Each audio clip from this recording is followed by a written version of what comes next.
여러분 안녕하십니까? 3월 둘째 주 세계는 경제는 시작합니다. 먼저 이번 주 금융시장을 뜨겁게 다룬 톱 뉴스부터 정리합니다. 미국 트럼프 행정부가 예고대로 12일부터 철강과 알루미늄 제품에 대한 25% 관세 부과를 시작했습니다. 우려했던 글로벌 무역 전쟁의 트리거가 당겨진 건데 관세가 실제로 발효됨에 따라 각국의 대응 움직임도 긴장감을 높였습니다. 유럽연합은 다음 달 1일부터 우리 돈 약 41조 원 규모의 미국산 수입품에 보복 관세를 예고했고 캐나다도 약 30조 원 규모의 보복 관세로 맞불을 놨습니다. 트럼프 대통령은 여기서 그치지 않고 보복에 또 보복을 얹었는데요. 유럽연합의 미국산 위스키에 대한 보복 관세를 가리키면서 철회하지 않으면 유럽산 주류 제품에 200%의 관세를 매기겠다고 경고했습니다. 다음 달 2일 상호 관세도 예정대로 시행한다고 재확인했습니다. 한편 트럼프발 관세가 결국 미국의 역풍으로 작용할 것이라는 관측이 힘을 얻으면서 경기 침체 공포가 시장을 뒤흔들었습니다. 월요일 뉴욕 증시는 나스닥이 4% 폭락하는 등 패닉 셀링이 펼쳐졌는데요. 트럼프 대통령이 과도기를 언급하면서 침체 가능성을 배제하지 않는다고 말한 것이 대형 악재였습니다. JP 모건은 경기 침체 확률을 40%로 올려잡았고 다른 투자은행들은 성장률 전망치와 투자 의견을 줄줄이 하향 조정했습니다. 침체 공포에 비트코인 가격도 한때 8만 달러 선 아래로 떨어졌습니다. 이번 주엔 특히 테슬라 주가가 크게 흔들렸는데요. 일론 머스크 CEO의 정치적 행보에 대한 반감이 극에 달하면서 방화 등 폭력 사태가 잇따랐고 테슬라 불매운동 움직임이 격화하는 모습을 보였습니다. 상황이 심상치 않게 돌아가자 트럼프 대통령은 백악관에서 직접 테슬라 차량을 시승하고 구매하는 이 쇼까지 펼치면서 테슬라에 대한 공격은 테러라고까지 말했습니다. 테슬라의 주가는 월요일 하루 15% 넘게 급락한 뒤 주중에 엎치락뒤치락하면서 결국 낙폭을 만회하지 못했습니다. 대만 TSMC가 위기에 빠진 인텔의 파운드리 사업을 인수하기 위해 합작 투자를 모색하고 있다는 보도도 시선을 끌었죠. 투자 파트너로는 엔비디아와 AMD, 브로드컴, 그리고 퀄컴 등 굵직한 미국 빅테크 이름들이 지목됐는데요. 단독 투자의 부담을 덜고 동시에 트럼프 대통령도 만족시킬 수 있는 방안이라는 분석이 나왔습니다. 삼성전자의 입장에선 이 난관의 연속입니다. 우크라이나 전쟁은 이 포성이 잠시나마 멈출 가능성이 커졌습니다. 우크라이나가 미국의 30일 휴전 제안을 받아들였는데요. 이와 관련해 러시아의 푸틴 대통령은 휴전 자체는 원칙적으로 찬성하지만 추가적으로 논의해야 할 문제들이 있다면서 즉각적인 합의는 하지 않았습니다. 푸틴 대통령은 세부 내용을 논의하기 위해 트럼프 대통령과 통화할 수 있다고 밝혔습니다. 이상 이번 주 빅뉴스들 정리해봤는데요. 심층 분석 바로 들어갑니다. 트럼프 대통령의 철강 관세는 말하자면 판도라의 상자가 결국 열렸다는 충격으로 전 세계를 강타했죠. 이 글로벌 무역 전쟁의 첫 총성이 울렸다고 볼 수 있는데요. 보복과 협상, 또 보복과 협상, 이 루틴이 당분간 반복될 것이 분명합니다. 전선도 확대되겠죠. 산업별로는 자동차와 반도체, 의약품, 나라별로는 메가톤급 혼란이 예상되는 상호 관세가 기다리고 있습니다. 김성우 기자와 짚어보겠습니다. 김 기자, 트럼프 대통령이 결국 관세를 전 세계를 대상으로 이 버튼을 눌렀습니다. 네, 그렇습니다. 트럼프 행정부가 현지 시간 10일 0시부터 미국으로 들어오는 모든 철강과 알루미늄 제품에 25% 추가 관세 부과를 시작했습니다. 이전에는 캐나다와 멕시코 등 특정 국가를 겨냥해서 관세 위협을 가했는데 특정 품목에 대한 보편 관세로 전 세계를 적으로 돌린 겁니다. 동맹국도 예외는 없었습니다. 우리나라처럼 물량 쿼터제를 통해 비관세 혜택을 누리던 국가들에도 기존 조치를 폐기하고 똑같은 관세를 물렸고요. 앞서 면제해줄 것처럼 언급했던 호주도 포함됐습니다. 네. 시작과 함께 이번에도 트럼프 대통령의 이 치킨 게임식 몰아치기 이거 볼 수 있었죠. 네, 그렇습니다. 관세 조치가 부과되기 하루 전에는 캐나다와 살얼음판 공방을 펼쳤는데요. 관세에 대한 반발로 캐나다 온타리오주가 미국 150만 가구와 기업에 보내는 전기 요금을 25% 높인다고 발표하자 트럼프 대통령은 철강 관세를 50%로 높이겠다고 대받아쳤습니다. 이후 온타리오주가 이 같은 할증 조치를 잠정 보류하자 미국은 다시 50% 관세 부과 계획을 철회했습니다. 결과적으로 최악의 상황은 피했지만 불과 5시간 만에 발표를 손바닥 뒤집듯이 번복하는 모습, 그리고 이에 앞서 상대를 굴복시키기 위해 관세율을 2배로 올리는 모습에서 트럼프식의 압박 협상 방식을 확인할 수 있었습니다. 네. 최근 트럼프와 각을 세우던 나라들부터 이 보복 조치를 발표했죠? 네, 그렇습니다. 철강 알루미늄 관세가 도화선이 돼서 상대국들도 본격적으로 대응에 나서는 분위기입니다. 네. 주스틴 트리도 총리로부터 바통을 이어받은 마크 카니 캐나다 차기 총리는 미국의 관세 조치를 공격으로 간주하고 신속하게 맞대응 조치를 내놓았는데요. 현지 시간 13일부터 컴퓨터와 스포츠 장비 등 30조 원 규모의 추가 보복 관세 조치를 취했습니다. 앞서 과일 등 30조 원 규모의 관세 조치를 유지하고 있는 가운데 범위를 더 넓힌 겁니다. 견제구만 던졌던 유럽연합도 관세 공격을 받자 보복 조치에 가세했는데요. 다음 달 1일부터 미국산 제품에 41조 원 규모의 보복 관세를 매기겠다고 밝혔습니다. 우선 1차로 약 12조 원 규모의 관세 조치를 취한 뒤에 다음 달 13일에 순차적으로 추가 관세를 부과할 방침입니다. 특히 위스키와 오토바이 등 미국을 상징하는 제품들을 정밀 타격할 예정인데요. 할리 데이비슨 등 미국산 오토바이는 관세율이 현재 6%에서 56%까지 오를 전망입니다. 이에 트럼프 대통령은 또다시 보복 조치를 철회하지 않으면 프랑스 등 유럽산 와인과 샴페인 등 주류에 200%의 관세를 부과하겠다고 재반격에 나섰습니다. 네, 상황이 상당히 긴박하게 돌아갔는데 이렇게 되면 미국도 피해를 입을 수밖에 없는데 트럼프 대통령은 일단 이 전쟁에서 이기고 보자는 발언을 내놨어요. 네, 그렇습니다. 주말 사이에 폭스뉴스와의 인터뷰 답변이 문제가 됐는데요. 경기 침체 가능성을 묻는 질문에 트럼프 대통령은 과도기가 있을 것이라면서 관세는 불을 미국으로 다시 가져오는 큰일이며 성과에는 시간이 좀 걸린다고 답했습니다. 여기에 주식시장이 크게 흔들리는 모습에 대해서도 내가 할 일은 강력한 국가를 만드는 것이라고 강조했습니다. 시장에선 그 어떤 것도 관세를 막을 수 없다는 관세 강행 의지로 받아들였는데요. 월스트리트 저널은 시장 전문가들을 인용해서 트럼프 대통령이 굳은 표정을 짓고 자신들의 정책 목표가 고통을 야기할 것이라고 인정한 첫 사례라고 짚었습니다. 네, 이 발언으로 이번 주 시작하자마자 뉴욕 증시 무너졌잖아요. 네, 그렇습니다. 일요일에 발언이 나온 뒤에 다음 날 증시가 다시 열리자마자 이른바 블랙 먼데이가 연출됐습니다. 나스닥 지수는 하루 사이 4%가 급락해서 2년 6개월 만에 최대 낙폭을 보였습니다. 여기에 S&P 500 지수와 다우 지수도 2% 넘게 급락하면서 그간의 상승분을 반납하고 지난해 11월 트럼프 대통령의 대선 승리 이전으로 돌아갔습니다. 15% 넘게 폭락한 테슬라를 비롯해서 미 증시를 떠받치는 대형 기술주, 일명 매그니피센트 7 종목들도 줄줄이 무너졌는데요. 이후 7개 종목의 시가총액도 하루 사이 1,100조 원 넘게 증발했습니다. JP모건과 골드만삭스 등 월가에선 올해 미국의 경기 침체 확률을 높였는데요. 가뜩이나 인플레이션이 다시 오를 조짐을 보이는 가운데 경기 침체 속에 물가가 상승하는 이른바 스태그플레이션 공포를 반영한 겁니다. 트럼프 대통령이 일단 불 끄기에 나서긴 하는 모습이 보였는데 그래도 관세로 끝을 보겠다는 입장은 확고해 보입니다. 네, 그렇습니다. 트럼프 대통령 경기 침체 가능성에 전혀 예상하지 않는다고 말을 바꿨습니다. 오히려 호황세를 보일 것이라고 덧붙였는데요. 관세 우려의 증시가 급락한 것과 관련해서도 무슨 일이 일어나는지 보게 되면 증시가 급등할 것이라고 주장했습니다. 그러면서 관세 정책에 대한 강행 의지를 꺾지 않고 있는데요. 트럼프 대통령은 보복 조치에 대응하겠다면서 우리는 돈의 전투에서 이길 것이라고 강조했습니다. 네. 자, 그런데 문제는 더 큰 게 다가오고 있다는 거죠. 네, 그렇습니다. 미국이 다음 달 2일 전 세계를 상대로 자동차를 포함해서 상호 관세를 예고했기 때문인데요. 네. 트럼프 대통령은 4월 2일은 미국의 매우 중요한 날이 될 것이라면서 긴장감을 높였습니다. 이와 함께 상호 관세 부과 이전까지는 유연성을 유지할 것이란 단서도 달았는데요. 블룸버그 통신은 트럼프 대통령이 일부 국가의 관세를 좀 유예할 수 있다는 입장을 시사했다고 평가했습니다. 사실상 상대국이 먼저 꼬리 내리기를 바라면서 때렸다 달랬다 하는 전략을 계속 이어가고 있는 건데요.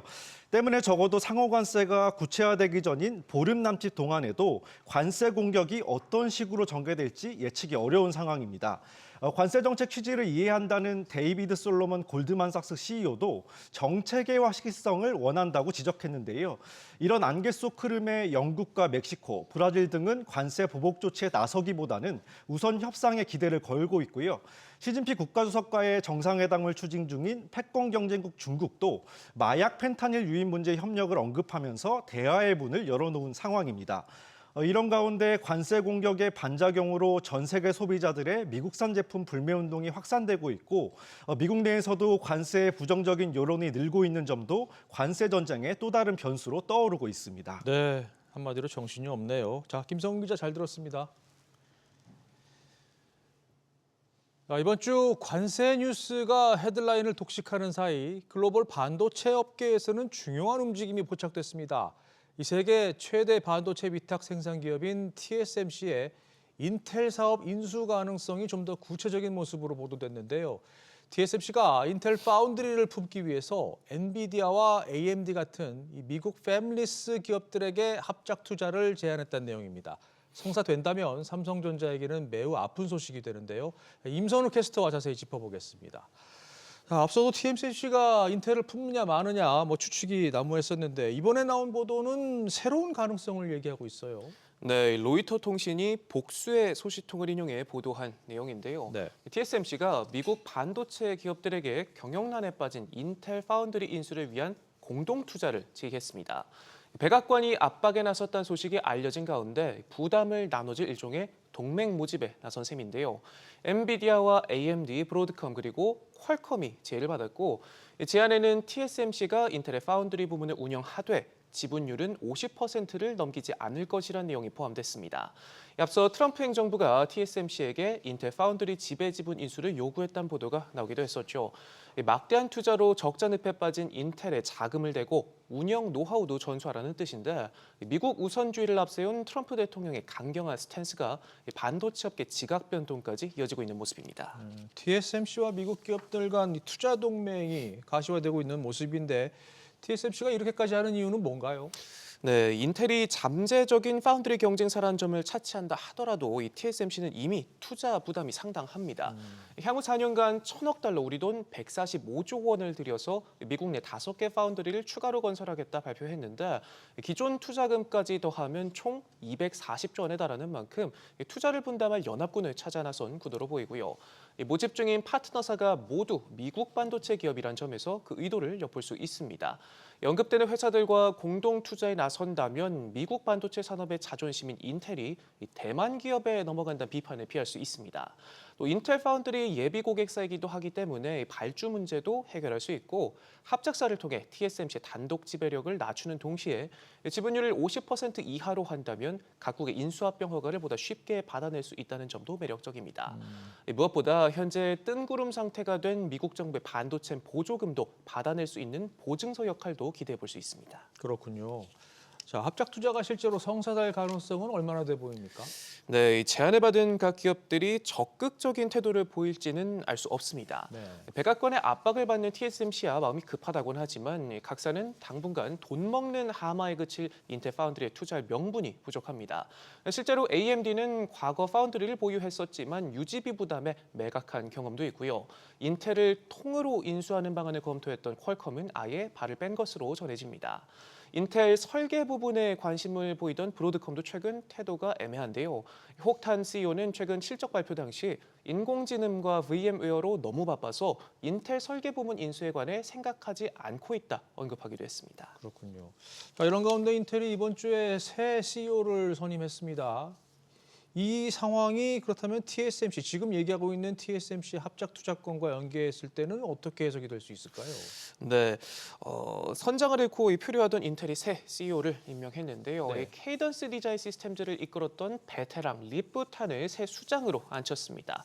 먼저 어떤 인물인지부터 살펴보면 인텔을 포함해 TSMC, 삼성전자 등 파운드리는 물론이고 엔비디아와 AMD 등 설계 전문 팹리스까지 주요 칩 설계사들이 널리 사용하는 소프트웨어를 만들어 왔고 지난해까지는 인텔 이사회 멤버이기도 했습니다.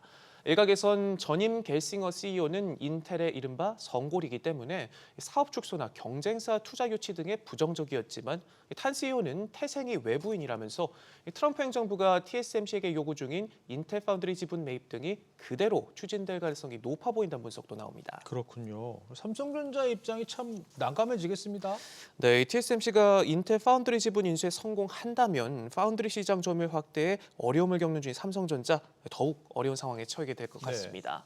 주요 설계사들이 공동 투자에 나선다면 삼성전자의 미래 발주 물량 감소도 불가피하고요.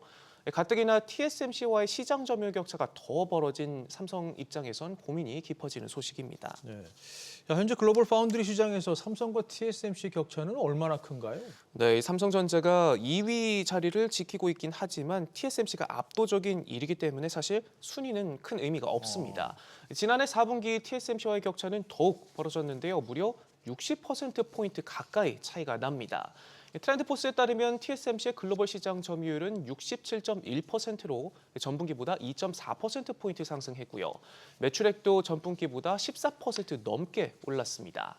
반면 삼성전자는 같은 기간 9.1%에서 8.1%로 시장 점유율이 1%포인트 하락했고요. 매출액도 전분기 대비 1.4% 줄었습니다. 이런 가운데 한참이나 밑으로 봤던 중국 SMIC는 어느새 3위 자리까지 꿰차 삼성과의 격차를 2%포인트대까지 좁혔습니다. 이 문제는 삼성이 파운드리 사업에서 수년째 적자를 내고 있다는 건데요.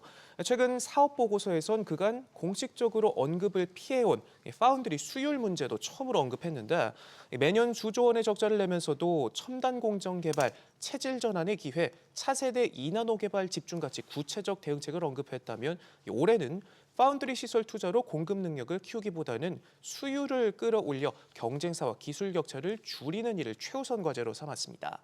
여기에 반도체 보조금이라면 치를 떨며 반도체법을 폐기해야 한다는 트럼프 대통령까지 더해줘 고민은 더욱 깊어질 것으로 보입니다.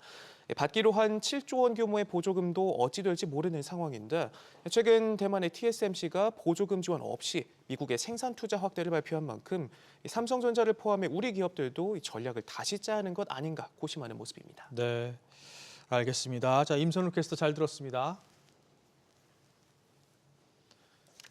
이번 주 뉴스메이커들도 만나보겠습니다. 고유미 캐스터 전해주시죠. 네, 이번 주 뉴스메이커도 역시 도널드 트럼프 미국 대통령입니다. 거침없는 관세 행보를 이어가면서 전 세계를 패닉 상태에 빠뜨렸죠. 이 보복의 재보복 위협까지 관세 전쟁이 나날이 격화되는 모양새인데 본 게임은 트럼프 대통령이 예고한 4월 2일부터 시작됩니다. 트럼프 대통령은 이번 주에도 이 상호 관세 강행 의지를 강조했습니다. 미국이 수년간 갈취당했다며 관세를 굽힐 생각이 전혀 없다고 밝혔습니다. We've been ripped off for years, and we're not going to be ripped off anymore. No, I'm not going to bend at all. Aluminum or steel or cars. We don't need their lumber. We don't need their energy. We have more than they do. We don't need anything. We don't need their cars. I'd much rather make the cars here. And there's not a thing that we need. Now, there'll be a little disruption, but it won't be very long. The European Union is very, very nasty. They sue our companies. They're suing Google, they're suing Facebook, they're suing all of these companies, and they're taking billions of dollars out of American companies, many more than the ones I just mentioned. 관세 전쟁에 따른 경기 침체 우려가 점점 더 커지고 있죠. 월가의 대표적인 강세론자로 꼽히는 제레미 시걸 교수는 미국 경제가 실제로 침체에 빠지지는 않을 것이라고 일축했습니다. 시장의 장기적 전망도 여전히 밝다고 말했고요. 다만 상승 여력이 크지는 않다고 덧붙였습니다. I don't think we're going to have a recession. I think the balance sheets look great in the market. I don't think the market is overvalued. It isn't like we're on the precipice of some sort of financial crisis, 2007 or anything like that. And I think that those are fundamental strengths. I mean, a long-term investor should not be concerned in terms of should I yank everything out of the market? My statement would be definitely do not. I just don't see a lot of upside right now until we get some clarity. 이번 주 뉴욕 증시는 트럼프발 관세 롤러코스터를 탔죠. 나스닥에 이어 S&P 500 지수도 고점 대비 10% 이상 하락하며 조정 국면에 진입했습니다. 이런 가운데 골드만삭스의 수석 글로벌 주식 전략가는 시장 변동성이 더욱 커질 것이라며 추가 하락에 대비해야 한다고 경고했습니다. We had very extreme positioning and really quite a significant degree of optimism running into this correction. And I think probably that has a little bit further to go. Essentially, though, economies are growing, albeit perhaps a slower pace than people were expecting at the end of last year. And we are going to get some interest rate cuts, and that will, I think, limit the extent of a drawdown. But I think we still probably have some more volatility to come. 반면 월가의 베테랑 투자자이자 대표적인 강세론자인 에드 야데니는 미국 증시 예외주의가 계속될 것이라는 입장입니다. 특히 기술주와 반도체주가 상당한 가치를 지니고 있다고 강조했고요. 그러면서 오히려 지금이 미국 주식을 매수할 기회라고 조언했습니다. The U.S. economy is going to turn out to be remarkably resilient in the face of what we're seeing as a lot of chaos and confusion coming out of Trump 2.0.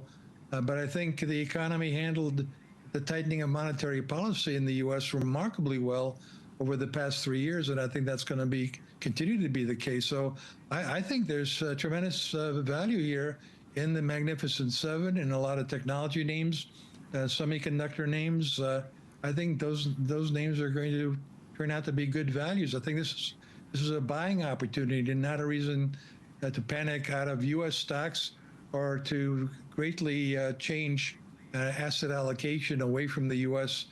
Towards either China, India, or Germany or France.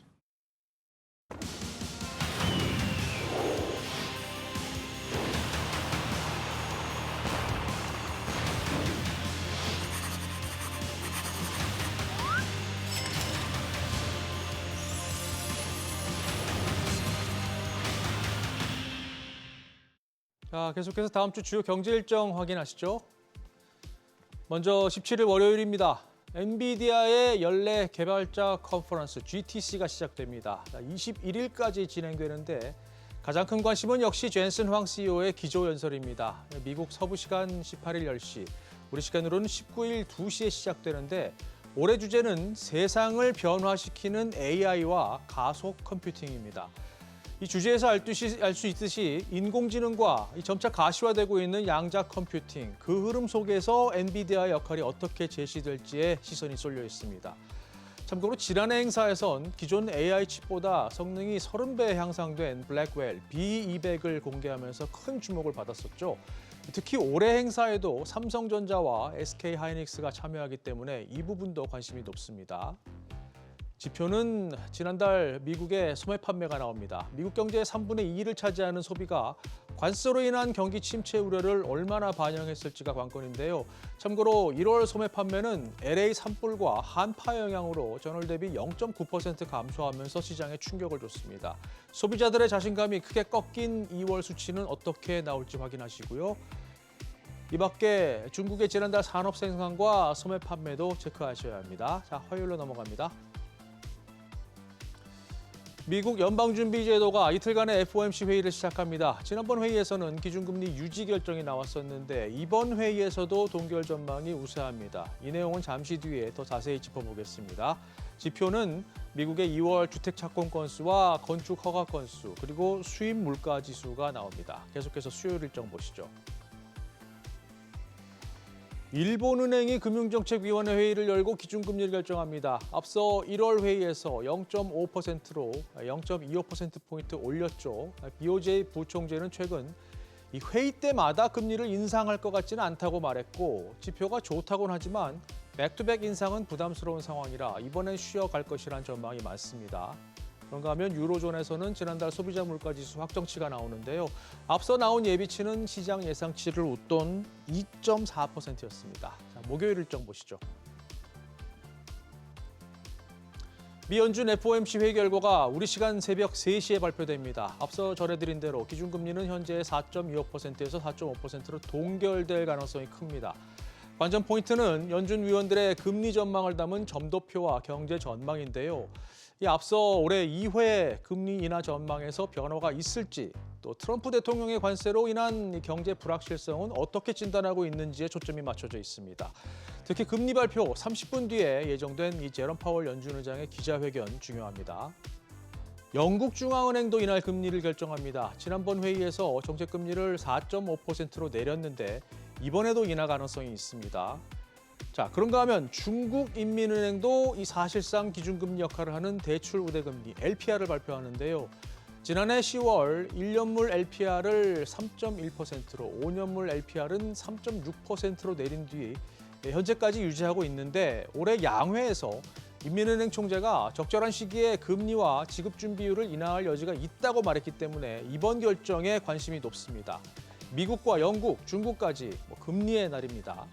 경제 지표는 미국 컨퍼런스 보드의 지난달 경기 선행지수가 나옵니다. 이 미국 경기 침체 우려가 커진 상황에서 1월 하락 전환에 이어 2월 수치가 중요해졌습니다. 자, 일본 증시는 춘분의 날로 인할 휴장이고요. 자, 마지막 금요일 일정입니다. 물가 지표들이 대기 중인데요. 우리나라의 지난달 생산자 물가지수 그리고 일본의 2월 소비자 물가지수가 나옵니다.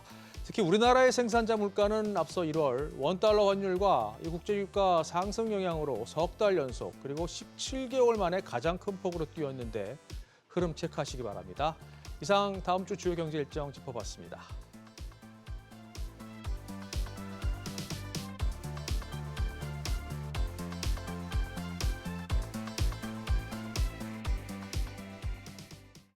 세계는 경제는 오늘 저희가 준비한 내용은 여기까지입니다. 다음 주에 뵙겠습니다. 고맙습니다.